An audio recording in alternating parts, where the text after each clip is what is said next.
আসসালামু আলাইকুম, কেমন আছেন সবাই? আশা করি সকলে খুব ভালো আছেন। শামীমাস কিচেনে আপনাদের সকলকে স্বাগতম। এখন কিন্তু প্রায় সকলেরই ফ্রোজেন আইটেম কেনার প্রতি একটা ঝোঁক বেড়ে গেছে। তার মধ্যে অন্যতম হচ্ছে চিকেন নাগেটস। এটা কিন্তু ছোট থেকে বড় সকলেরই খুব পছন্দ। বাচ্চাদের তো মোস্ট ফেভারিট খাবার এইটা। আজকে আমি সব থেকে সহজ পদ্ধতিতে চিকেন নাগেটস তৈরি করে দেখাবো। এইভাবে তৈরি করে কিন্তু 2 মাসের মতো আপনি ডিপ ফ্রিজে সংরক্ষণ করে রাখতে পারবেন। সেই সংরক্ষণ পদ্ধতিটাও কিন্তু আজকে শেয়ার করব। তবে চলুন দেখে আসা যাক।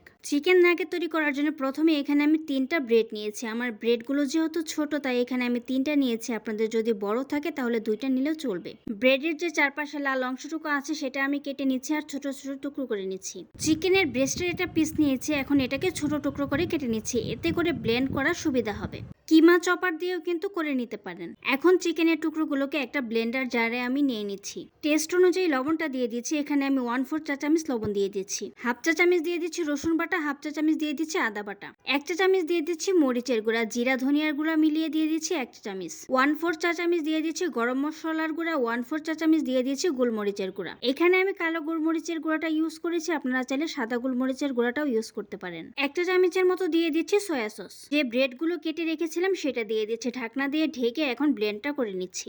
আমার ব্লেন্ড করে নেওয়া হয়ে গেছে। দেখতে পাচ্ছেন কতটা স্মুথ ভাবে ব্লেন্ড করে নিয়েছি। স্কয়ার শেপের একটা প্লেট আমি নিয়ে নিয়েছি। এখন এতে একটু তেল আমি ব্রাশ করে নিচ্ছি।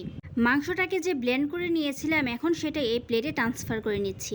এখন হাত দিয়ে চেপে চেপে স্কয়ার শেপ করে নিচ্ছি, এতে করে চিকেন নাগেটটা কাটার সময় সহজ হবে। এই কাজটা করলেই কিন্তু আপনার 50% কাজ ডান হয়ে যাবে। এই কাজটা করা কিন্তু খুবই ইজি, খুব তাড়াতাড়ি কিন্তু করে ফেলা যায়। বাচ্চারা কিন্তু স্ন্যাক্স আইটেম খেতে খুবই পছন্দ করে। এইভাবে যদি করে ফ্রিজে রেখে দেন তাহলে কিন্তু বাচ্চাদের টিফিন দেওয়া খুবই সহজ হয়ে যায়। এই তো আমার স্কয়ার শেপ কিন্তু দেওয়া হয়ে গেছে। এখন একটা নাইফ দিয়ে আমি কেটে নিচ্ছি। প্রথমে এইভাবে লম্বাভাবে কেটে নিচ্ছি, তারপর আড়াআড়ি ভাবে কেটে নিচ্ছি। এটা দেখতে পাচ্ছেন কিভাবে আমি কেটে নিচ্ছি। আপনারা আপনাদের পছন্দের যে কোনো শেপেই কিন্তু চিকেন নাগেটগুলো তৈরি করে নিতে পারেন। আমি নাগেটটা কিন্তু একটু পাতলা করে নিয়েছি, এতে করে এটা ফ্রাই খুব তাড়াতাড়ি হয়ে যায়। এই তো একটা স্লাইস আমি আপনাদের দেখিয়ে দিচ্ছি এটা কতটা পাতলা আমি করে নিয়েছি। খুব যে একটা বেশি পাতলা তাও কিন্তু না, আবার খুব যে বেশি মোটা তাও না, মাঝারি সাইজের কিন্তু করে নিয়েছি। একটা ডিম নিয়ে নিয়েছি, এতে দিয়ে দিচ্ছি খুবই সামান্য পরিমাণ লবণ আর দিয়ে দিচ্ছি গোলমরিচের গুঁড়া। একটা চামচ দিয়ে ডিমটাকে খুব ভালোভাবে ফেটিয়ে নিচ্ছি। আর একটা প্লেটে কিছু ব্রেড ক্রাম্বস আমি নিয়েছি। এই ব্রেড ক্রাম্বসটা কিন্তু আমি বাসাতেই তৈরি করেছি। এর রেসিপিটা কিন্তু অলরেডি আমার চ্যানেলে দেওয়া আছে, চাইলে দেখে নিতে পারেন। এখন যেটা করতে হবে, একটা করে চিকেনের পিস ডিমে আমি ভালোভাবে চুবিয়ে নিচ্ছি, তারপর ব্রেড ক্রাম্বসে দিয়ে দিচ্ছি। এখন ভালোভাবে চেপে চেপে ব্রেড ক্রাম্বসে কুট করে নিতে হবে। এই তো একটা নাগেটস কিন্তু আমার কুট করে নেওয়া হয়ে গেছে। এই অবস্থাতে কিন্তু আপনারা এটাকে সংরক্ষণ করতে পারেন। একটা এয়ারটাইট বক্সে বা জিপলক ব্যাগে ভরে কিন্তু 2 মাসের মতো ফ্রিজে সংরক্ষণ করতে পারেন। বাচ্চারা যখনই বায়না ধরবে তখন শুধু নামিয়ে আধা ঘন্টা পরে ভেজে নিলেই হবে।